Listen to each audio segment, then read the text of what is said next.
Hello दोस्तों, स्वागत है आप सभी का हमारे यूट्यूब चैनल एबी क्रिएशन में। दोस्तों शुरुआत करेंगे आज के हिंदी के नए सेशन की, जिसमें दोस्तों आपको देखने को मिलेंगे पूरे 30 क्वेश्चन। और दोस्तों ये 30 क्वेश्चन बहुत ही महत्वपूर्ण है, तो वीडियो को अंत तक ज़रूर देखिए। तो बढ़ते हैं दोस्तों वीडियो की ओर। पहला क्वेश्चन हमारे पास है, देवनागरी किस भाषा की लिपि नहीं है। जी हाँ दोस्तों, देवनागरी किस भाषा की लिपि नहीं है। क्वेश्चन को दोस्तों अच्छे से समझिए। पूछा गया है देवनागरी किस भाषा की लिपि नहीं है। Option A Hindi, option B Nepali, option C Marathi, option D Urdu. तो दोस्तों देवनागरी जो लिपि है दोस्तों, यहाँ उर्दू भाषा की लिपि नहीं है। तो ऑप्शन डी दोस्तों हमारा इस क्वेश्चन का राइट आंसर होगा। बढ़ते अगले क्वेश्चन की ओर। दूसरा क्वेश्चन हमारे पास है, किस रचनाकार ने हिंदी भाषा को हिंदवी कहा। जी हाँ दोस्तों, किस रचनाकार ने हिंदी भाषा को हिंदवी कहा। ऑप्शन ए हमारे पास है Surdas, option B Kabirdas, option C Amir Khusro, D Mulla Daud. तो दोस्तों किस रचनाकार ने हिंदी भाषा को हिंदवी कहा था। तो दोस्तों इसका राइट आंसर होगा ऑप्शन नंबर सी। जी हाँ दोस्तों, अमीर खुसरो ने दोस्तों हिंदी भाषा को हिंदवी कहा था। तो ऑप्शन सी दोस्तों हमारा इस क्वेश्चन का राइट आंसर होगा। बढ़ते अगले क्वेश्चन की ओर। क्वेश्चन नंबर 3 हमारे पास है, व्याकरण दर्पण किसकी रचना है। काफ़ी इंपॉर्टेंट क्वेश्चन दोस्तों, व्याकरण दर्पण किसकी रचना है। ऑप्शन ए शिव पूजन सहाय, बी किशोर दास वाजपेयी। जी हाँ दोस्तों, बी किशोरी दास Vajpayee, option C Ramchandra Shukla, option D Shyam सुंदर दास। तो दोस्तों व्याकरण दर्पण जो रचना है दोस्तों, ये है हमारी शिव पूजन सहाय जी की। ऑप्शन ए दोस्तों इस क्वेश्चन का राइट आंसर होगा, शिव पूजन सहाय। जी हाँ दोस्तों, व्याकरण दर्पण जो दोस्तों रचना है ये हमारे शिव पूजन सहाय जी की है। तो ऑप्शन ए इस क्वेश्चन का राइट आंसर होगा। बढ़ते अगले क्वेश्चन की ओर। क्वेश्चन नंबर 4 हमारे पास है, भारत में बोलियों की संख्या कितनी निर्धारित की गई है। जी हाँ दोस्तों, भारत में बोलियों की संख्या कितनी निर्धारित की गई है। Option A 650, option B 436, option C 18, option D 32। तो दोस्तों भारत में जो बोलियों की संख्या निर्धारित की गई है वो की गई है दोस्तों 436। तो ऑप्शन नंबर बी दोस्तों हमारा इस क्वेश्चन का राइट आंसर होगा, 436 दोस्तों कुल मिलाकर भारत में बोलियों की संख्या है। तो बढ़ते अगले क्वेश्चन की ओर। क्वेश्चन नंबर 5 हमारे पास है, भाषा का वह रूप जिसका प्रयोग सामान्य जनता अपने समूह या घरों में करती है उसे क्या क्या कहते हैं। जी हाँ दोस्तों, भाषा का वह रूप जिसका प्रयोग सामान्य जनता अपने समूह या घरों में करती है उसे क्या कहते हैं। ऑप्शन ए परिनिष्ठित भाषा, ऑप्शन बी क्षेत्रीय बोली, ऑप्शन सी राजभाषा, ऑप्शन डी राजकीय भाषा।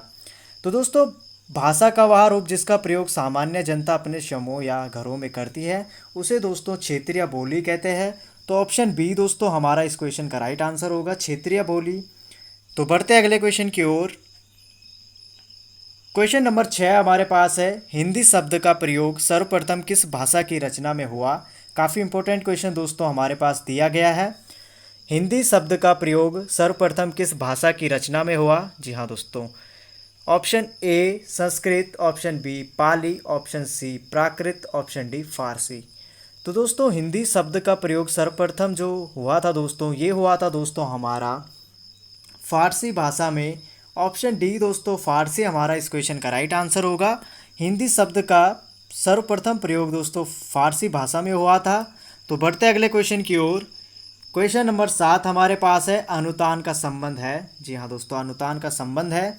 ऑप्शन ए उच्चारण के समय से, ऑप्शन बी उच्चारण के उतार चढ़ाव से, ऑप्शन सी उच्चारण में निकली वायु से, ऑप्शन डी उच्चारण के कंपन से। तो दोस्तों अनुतान का संबंध जो होगा हमारा ये हो जाएगा दोस्तों उच्चारण के, जी हाँ दोस्तों उच्चारण के उतार चढ़ाव से।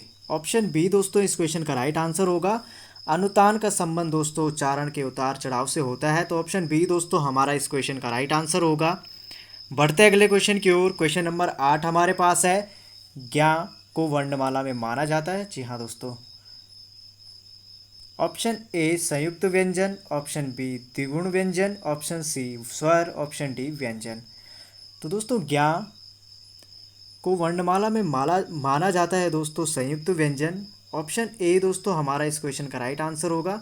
और दोस्तों काफ़ी इंपॉर्टेंट क्वेश्चन है, ऐसे क्वेश्चन दोस्तों अधिकतर पेपरों में पूछे जाते हैं। जी हाँ दोस्तों, तो आप इस क्वेश्चन को अपने इंपॉर्टेंट क्वेश्चनों की श्रेणी में लिख दीजिए। तो बढ़ते अगले क्वेश्चन की ओर। क्वेश्चन नंबर 9 हमारे पास है, वर्णमाला में किसे स्पर्श संघर्षी भी कहा जाता है। ये भी काफ़ी इंपॉर्टेंट क्वेश्चन हमारे पास दिया गया है। वर्णमाला में किसे स्पर्श संघर्षी भी कहा जाता है। ऑप्शन ए का वर्ग को, ऑप्शन बी टा वर्ग को, ऑप्शन सी चा वर्ग को, ऑप्शन डी पा वर्ग को। तो दोस्तों वर्णमाला में स्पर्श संघर्षी चा वर्ग को कहा जाता है। जी हाँ दोस्तों, वर्णमाला में स्पर्श संघर्षी चा वर्ग को कहा जाता है। तो ऑप्शन सी दोस्तों हमारा इस क्वेश्चन का राइट आंसर होगा। बढ़ते हैं अगले क्वेश्चन की ओर। क्वेश्चन नंबर 10 हमारे पास है, रिक्शा किस भाषा का शब्द है जो हिंदी में प्रचलित है। और दोस्तों ऐसे क्वेश्चन अधिकतर पूछे जाते हैं, आपके पास कोई शब्द दिया गया होगा और पूछा जाएगा दोस्तों कि आप ये कहाँ का शब्द है। तो इस प्रकार से दोस्तों अधिकतर पेपरों में क्वेश्चन बनते ही है। और ऑप्शन हमारे पास दिया गया है, ए अरबी, बी फारसी, ऑप्शन सी जापानी, ऑप्शन डी चीनी। तो दोस्तों रिक्शा जो शब्द है दोस्तों, ये दोस्तों जापानी भाषा का शब्द है जो भारत में काफ़ी प्रचलित है। जी हाँ दोस्तों, भारत में हिंदी में काफ़ी प्रचलित है। तो ऑप्शन सी दोस्तों जापानी इस क्वेश्चन का राइट आंसर होगा। बढ़ते अगले क्वेश्चन की ओर। 11वां क्वेश्चन हमारे पास है, निम्न में से कौन सा तद्भव है। जी हाँ दोस्तों, निम्न में से कौन सा तद्भव है। ऑप्शन ए ग्रह, ऑप्शन बी अग्नि, ऑप्शन सी घर, ऑप्शन डी झीर। तो दोस्तों यहाँ पे पहले यह जानना ज़रूरी है कि तद्भव आखिर होते क्या है। तो दोस्तों तद्भव शब्द ऐसे शब्द है जो संस्कृत के शब्दों का उच्चारण सहज बनाकर हिंदी में प्रयुक्त किया जाता है इनका। जी हाँ दोस्तों, तद्भव वे शब्द है या फिर दोस्तों तद्भव ऐसे शब्द है जो संस्कृत के शब्दों का उच्चारण सहज बनाकर हिंदी में प्रयुक्त किए जाते हैं। तो ऐसे शब्द दोस्तों हमारे तद्भव कहलाते हैं। तो दोस्तों ऑप्शन हमारे पास दिए गए यहाँ पे ग्रह, अग्नि, घर, झीर। तो दोस्तों अभी हमने इसकी डेफिनेशन देखी थी जो कि दी गई थी, इसकी परिभाषा हमारे पास क्या, तद्भव ऐसे शब्द है जो संस्कृत के शब्दों का उच्चारण सहज बनाकर हिंदी में प्रयुक्त किए जाते हैं। तो दोस्तों यहाँ पे आपको देखना है तद्भव शब्द कौन सा है। तो इसमें दोस्तों आपको 4 ऑप्शन दिए गए हैं और दोस्तों तद्भव हमारा यहाँ पे घर हो जाएगा। ऑप्शन नंबर सी दोस्तों हमारा यहाँ पे तद्भव शब्द हो जाएगा। जी हाँ दोस्तों, ऑप्शन सी हमारा इस क्वेश्चन का राइट आंसर होगा। बढ़ते हैं अगले क्वेश्चन की ओर। 12वां क्वेश्चन हमारे पास है, आम में मिठास है, इस वाक्य में मिठास क्या है। जी हाँ दोस्तों, आम में मिठास है, इस वाक्य में मिठास क्या है।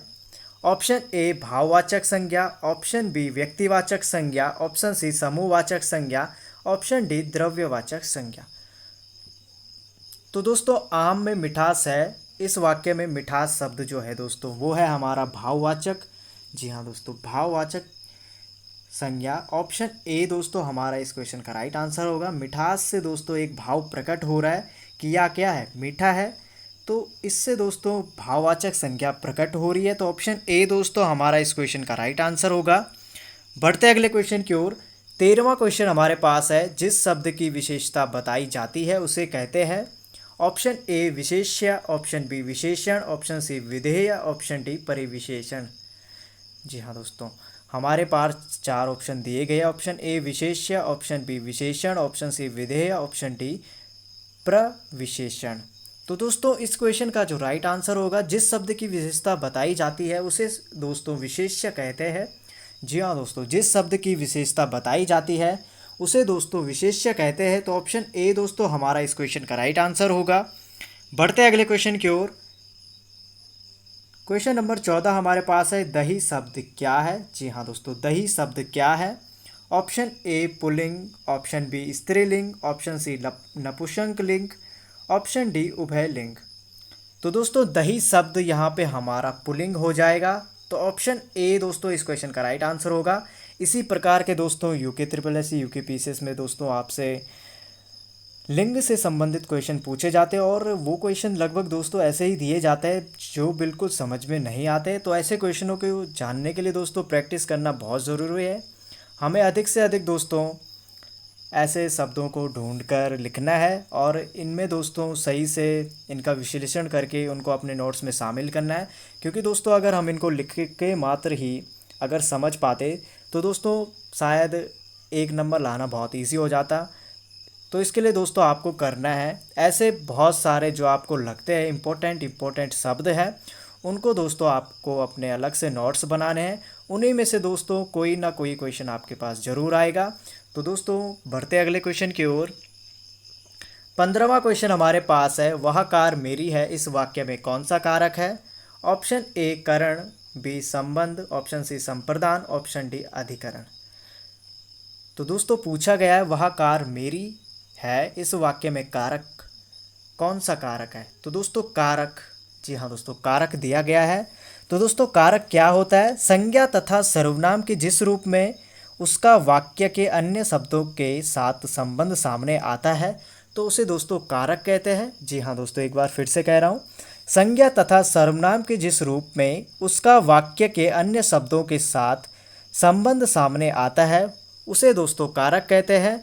और यहाँ पे दोस्तों हमें बताना है वह कार मेरी है, इसमें कौन सा कारक है? जी हाँ दोस्तों इस वाक्य में कौन सा कारक है? तो दोस्तों वह कार मेरी है, इसमें दोस्तों संबंध प्रकट हो रहा है क्योंकि दोस्तों वह कार तो मेरी है, तो उस कार और मेरे बीच में जो संबंध है दोस्तों वो दोस्तों यहाँ पे प्रकट हो रहा है। और कार दोस्तों मेरी है तो उसका कार और मेरा यहाँ पे संबंध प्रकट हो रहा है। तो ऑप्शन बी दोस्तों यहाँ पे हमारा राइट आंसर होगा। बढ़ते अगले क्वेश्चन की ओर। उम्मीद कर रहा हूँ आपको सभी क्वेश्चन समझ में अगर आ रहे होंगे। तो 16वां क्वेश्चन दोस्तों हमारे पास है, निम्नलिखित में से कौन स्त्री का पर्यायवाची शब्द है?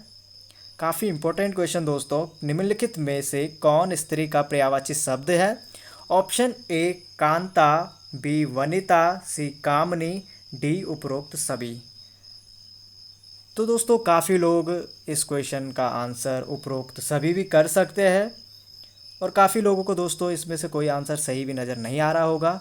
तो दोस्तों इसी प्रकार के क्वेश्चन आपसे पूछे भी जाते हैं, ऐसे ही आपको शब्द दिया जाएगा और उसका पर्यायवाची पूछा जाएगा। तो दोस्तों यहाँ पे स्त्री का पर्यायवाची पूछा गया है, तो कांता, वनिता, कामनी तीनों दोस्तों स्त्री के पर्यायवाची शब्द है। तो ऑप्शन डी दोस्तों हमारा इस क्वेश्चन का राइट आंसर होगा। बढ़ते अगले क्वेश्चन की ओर। 17वां क्वेश्चन हमारे पास है, निम्न में कौन सा शब्द निंदा शब्द का विपरीतार्थक है? जी हाँ दोस्तों निम्न में कौन सा शब्द निंदा शब्द का विपरीतार्थक है? जी हाँ दोस्तों यहाँ पे आपको विलोम शब्द पूछा गया है। ऑप्शन ए दोषारोपण, बी स्तुति, सी कृतज्ञ, डी सम्मान। तो निंदा शब्द का जो दोस्तों विलोम शब्द होगा हमारा यहाँ पे वो हो जाएगा स्तुति। जी हाँ दोस्तों स्तुति दोस्तों निंदा शब्द का विलोम होगा। ऑप्शन नंबर बी दोस्तों हमारा इस क्वेश्चन का राइट आंसर होगा। बढ़ते अगले क्वेश्चन की ओर। 18वां क्वेश्चन हमारे पास है, कम बोलने वाला के लिए एक शब्द क्या होगा? ऑप्शन ए मितभाषी, ऑप्शन बी वाचाल, ऑप्शन सी चपल, ऑप्शन डी मूर्ख। तो दोस्तों कम बोलने वाले के लिए जो एक शब्द होगा दोस्तों उसे कहेंगे दोस्तों हम मितभाषी। जी हाँ दोस्तों ऑप्शन ए दोस्तों इस क्वेश्चन का राइट आंसर होगा। बढ़ते अगले क्वेश्चन की ओर। 19वां क्वेश्चन हमारे पास है, निबंध में कौन सा उपसर्ग है? जी हाँ दोस्तों निबंध में कौन सा उपसर्ग है? उपसर्ग है। तो दोस्तों उपसर्ग क्या होता है इसके बारे में थोड़ा जानेंगे। तो दोस्तों उस शब्दांश को उपसर्ग कहते हैं जो किसी शब्द के पहले आकर उसका विशेष अर्थ प्रकट करे, तो वहाँ दोस्तों हमारा उपसर्ग होता है। तो ऑप्शन ए नी, ऑप्शन बी निर, ऑप्शन सी निह, ऑप्शन डी बंद। तो दोस्तों निबंध में उपसर्ग हमें बताना है, तो दोस्तों इस क्वेश्चन का राइट आंसर होगा नी। जी हाँ दोस्तों ऑप्शन ए निबंध में दोस्तों नी उपसर्ग है। तो ऑप्शन ए दोस्तों हमारा। 20वां क्वेश्चन दोस्तों हमारे पास दिया गया है, बुढ़ापा में किस प्रत्यय का प्रयोग है? जी हाँ दोस्तों बुढ़ापा में किस प्रत्यय का प्रयोग है? तो दोस्तों प्रत्यय यहाँ पे दिया गया है। तो प्रत्यय दोस्तों शब्द के बाद जो अक्षर या अक्षर समूह लगाया जाता है उसे दोस्तों प्रत्यय कहा जाता है। इस बात को आपको ध्यान में रखना है, प्रत्यय किसे कहते हैं, क्योंकि काफ़ी लोग दोस्तों प्रत्यय और दोस्तों हमारे किसमें उपसर्ग में काफ़ी कन्फ्यूज़ हो जाते हैं। जी हाँ दोस्तों प्रत्यय और उपसर्ग में दोस्तों अधिकतर लोग कन्फ्यूज़ हो जाते हैं। प्रत्यय दोस्तों शब्द के बाद में लगाया जाता है और उपसर्ग दोस्तों शब्द के प्रारंभ में लगाया जाता है। इस बात को आप भली भांति अपने ध्यान में रखिए।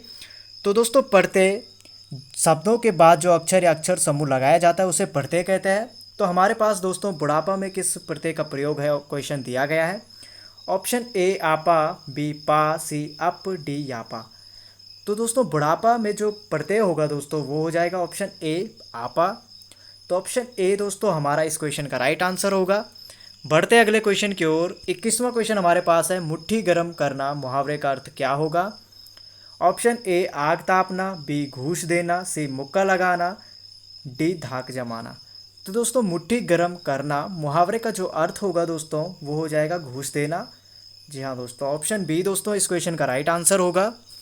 बढ़ते अगले क्वेश्चन की ओर। 22वां क्वेश्चन हमारे पास है, लोहे के चने चबाना मुहावरे का अर्थ क्या होगा? ऑप्शन ए भूख लगना, ऑप्शन बी कठिन संघर्ष में फंसना, ऑप्शन सी युद्ध करना, ऑप्शन डी चने भूनना। तो दोस्तों लोहे के चने चबाना मुहावरे का जो यहाँ पे अर्थ हो जाएगा हमारा वो हो जाएगा दोस्तों कठिन संघर्ष में फंसना। ऑप्शन बी दोस्तों इस क्वेश्चन का राइट आंसर होगा। तो बढ़ते अगले क्वेश्चन की ओर। 23वां क्वेश्चन हमारे पास है, घाट घाट का पानी पीना का सामान्य अर्थ है। ऑप्शन ए मारा मारा फिरना, ऑप्शन बी तीर्थ यात्रा करना, ऑप्शन सी अनुभवी होना, ऑप्शन डी उपरोक्त सभी। तो दोस्तों घाट घाट का पानी पीना का जो सामान्य अर्थ होगा वो होगा दोस्तों अनुभवी होना। हाँ दोस्तों, यहाँ पे ऑप्शन सी हमारा इस क्वेश्चन का राइट आंसर होगा। घाट घाट का पानी पीना अर्थात दोस्तों वह व्यक्ति काफ़ी अनुभवी है, उसे तजुर्बा भी काफ़ी ज़्यादा है। इस प्रकार से दोस्तों अनुभवी होना इस क्वेश्चन का राइट आंसर होगा। पढ़ते अगले क्वेश्चन की ओर। 24वां क्वेश्चन हमारे पास है, बच्चों ने खाना खाया और विद्यालय चले गए, यह कैसा वाक्य है? ऑप्शन ए सरल वाक्य, ऑप्शन बी संयुक्त वाक्य, ऑप्शन सी मिश्र वाक्य, ऑप्शन डी उपवाक्य। तो दोस्तों बच्चों ने खाना खाया और, जी हाँ दोस्तों, बच्चों ने खाना खाया और विद्यालय चले गए। यहाँ पे दोस्तों इस क्वेश्चन को ध्यान से समझिए। बच्चों ने खाना खाया और दोस्तों यहाँ पे संयोजक दिया गया है। और दोस्तों जहाँ पे संयोजक द्वारा दो वाक्य जुड़े रहते हैं वहाँ दोस्तों आपको पता है हमारा कौन सा वाक्य हो जाता है? संयुक्त वाक्य। तो ऑप्शन बी दोस्तों इस क्वेश्चन का राइट आंसर होगा। और दोस्तों संयुक्त वाक्य की जो डेफिनेशन होती है, परिभाषा होती है, वो होती है दोस्तों जहाँ दो या दो से अधिक वाक्य, जी हाँ दोस्तों, जहाँ दो या दो से अधिक वाक्य हो और जो संयोजक द्वारा जुड़े हो वहाँ दोस्तों हमारा संयुक्त वाक्य होता है। अब दोस्तों संयोजक कौन कौन से होते हैं इसके बारे में भी थोड़ा जानेंगे।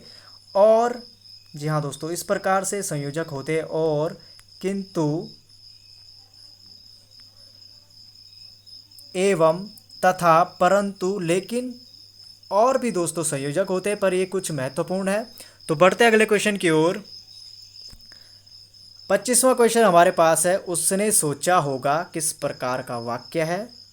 ऑप्शन ए विस्मया बोधक अव्यय, माफ कीजिएगा, ऑप्शन ए विस्मया बोधक, ऑप्शन बी आज्ञावाचक, ऑप्शन सी संदेहवाचक, ऑप्शन डी संकेतवाचक।